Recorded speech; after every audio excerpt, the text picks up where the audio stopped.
Palantir is a data mining company, and they're also a monopoly.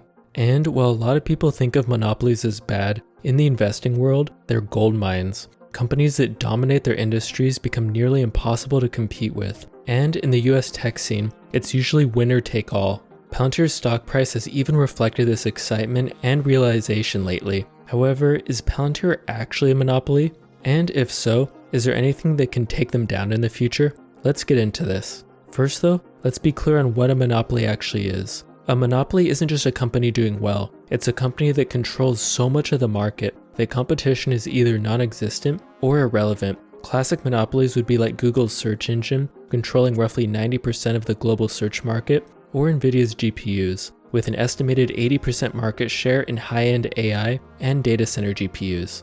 These kinds of companies make it nearly impossible for rivals to survive. And today, in the world of AI-driven analytics and defense technology, Palantir is building a similar moat. You see, Palantir specializes in big data analytics, turning massive amounts of raw information into actionable insights for government and commercial clients. And the US government relies heavily on Palantir for military operations as well, including things like intelligence and national security. And once Palantir is integrated into an organization's workflow, ripping them out seems to be almost impossible, because it's so incredibly robust that workers end up becoming heavily dependent on it. And this allows Palantir to charge extremely high prices for their software, one of the hallmarks of a monopoly. And Palantir's monopoly isn't by accident, of course, it's by design. You see, Peter Thiel, one of the company's co-founders, has always aimed for monopolies with his ventures. In his book 0 to 1, Thiel argues that competition is for losers, and that true success comes from dominating a market so completely that no viable competitors exist.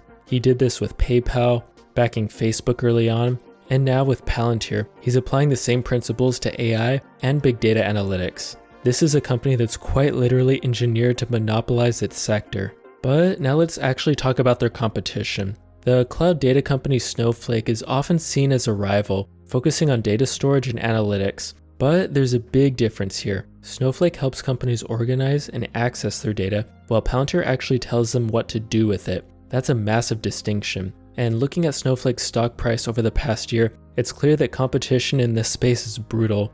Meanwhile, Palantir keeps winning contracts, expanding its government ties, and growing its commercial business. What truly sets Palantir apart though is its deep integration into AI defense technology.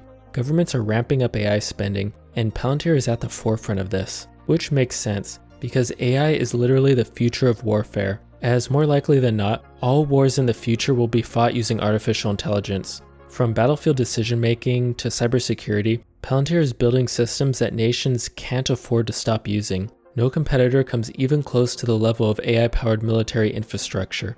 And the best part, governments don't switch vendors lightly. Once Palantir is inside, they are most likely going to stay for a long time. Unless of course a competitor comes along that matches or exceeds Palantir's AI capabilities, while also offering a more transparent and cheaper solution. And another possibility is that in the future, there's a major shift in AI infrastructure that changes the way organizations process and analyze data, making Palantir's approach less relevant. That being said though, Palantir's deep entrenchment in military and intelligence operations, combined with their AI leadership, makes it extremely difficult for competitors to take them down, at least for now, which is why I believe Palantir is an incredible long-term investment. The company's recurring revenue from the government contracts provides stability, while its growing commercial segment offers upside potential.